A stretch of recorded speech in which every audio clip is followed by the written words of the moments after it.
In this video, I'm going to show you guys how to change a set of tires, going from your winter tires to your summer tires or vice versa. This is a very straightforward video, and I'm going to show you all the steps required, including the tools that you need. So, depending on how much money you want to invest, you can do this very simply with just a breaker bar and a torque wrench. I would recommend a breaker bar, but if you don't want to spend the money, you can do the entire job with just a torque wrench and a socket.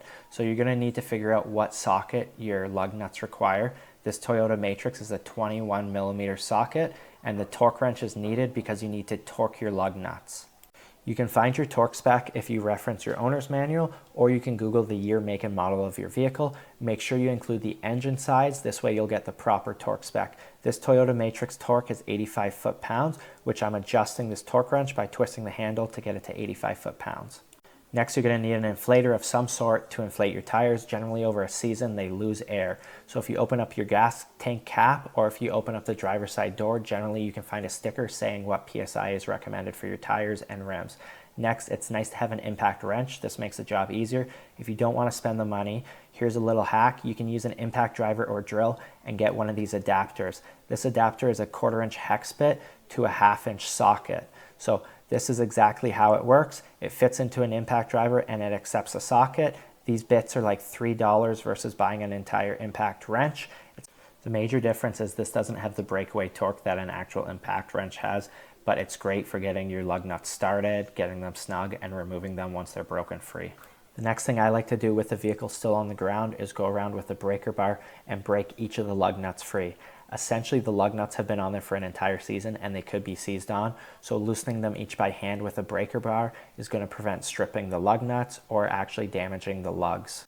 If you don't want to invest into a breaker bar, you could do this with your torque wrench. It's just easier with a breaker bar as it's longer and you have more leverage. Next, we're going to grab chocks and chalk one of the wheels. You need to make sure you do this so that when you jack the vehicle up, it doesn't roll backwards. You can reference your jack points through your owner's manual, or you can go on YouTube and find a video showing the jack point. On this Toyota Matrix, the jack point is just underneath the rocker panel. Some people do jack up under their control arm, but make sure you reference your own so that you're not damaging anything. Here's what it looks like. There's some dimples so you can tell that this is where you're supposed to jack the vehicle from. Now that all the lug nuts are broken free, we have the tire up. I'm going to use my socket in my impact wrench and take all these lugs off. So I'm going to fast forward through this and remove them all. Depending where you live, if you get a lot of snow and they salt the roads heavily, the tires can sometimes be stuck on. If you turn around and give it a good boot, you can generally get that tire off, but sometimes you really have to beat on it or take a sledgehammer to it. With your tire off, it's always a good time to inspect your brake pads. Make sure that you have more than 1/8 of an inch of pad. You can also look at other things like your tie rod ends, your ball joints, your control arms. If you see anything loose, damaged, anything with a lot of play or torn bushings, it would be worth taking your vehicle to a shop to get that looked into, as your steering components, if they're loose, they can cause your tires to wear early. Tires used to be directional and snow tires are still directional. So anytime you take a tire off a vehicle, you need to make sure you put it back on the same side of the vehicle, otherwise it will damage the belts. I always label my tires. As you can see, this says RF for right front. The sides of the vehicles are always dictated from when you're sitting inside. So the driver's side is the left side, the passenger side is the right side. Now I'm going to start all the lug nuts by hand. This ensures that you don't cross thread anything. Thread them on a couple turns, and then you can grab your impact wrench or your torque wrench and just tighten these down. Tighten them so they're snug only. We're going to go back and fully torque them afterwards. When you put your lug nuts on, you need to do a specific pattern, a star pattern like I just showed. This is going to evenly tighten them. If you were to just hammer them all on, it could warp your rotors or your drum brakes.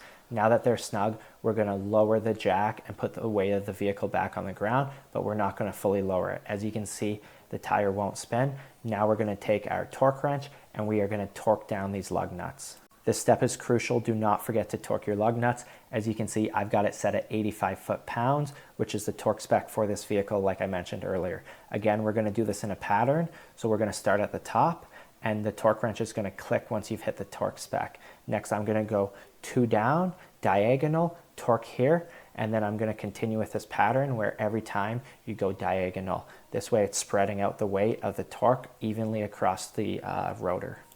Once you've torqued all 4 lug nuts, you can lower the jack to the ground fully and put the weight of the vehicle back on the ground, and that's how you change a tire. The process is the same for all 4 tires. I hope you guys found this helpful. Changing your tires is honestly not super challenging, and it's something that everybody can do. If you don't want to buy all the tools that you saw in this video, like I said, you can change tires with just a jack and a torque wrench. In the rest of this video, I'm going to demonstrate how you can change a tire with just the jack and the torque wrench. So we're going to start by breaking free all the lug nuts with the vehicle on the ground, jack it up, and remove the lug nuts with a torque wrench. It takes a little bit longer this way, but it's totally doable. Once all the lug nuts are off, take the tire off and label it. This was the right rear, so I labeled the right rear. Make sure you put the right side tire back on. We're going to start all the lug nuts by hand so that they don't cross thread. We're going to snug them down with the socket and then lower the weight of the vehicle to the ground and fully torque them with the torque wrench. Again, make sure you use your torque spec, and that's how you do it with just 2 tools, being a jack and a torque wrench. Thank you guys. Stay tuned for more content.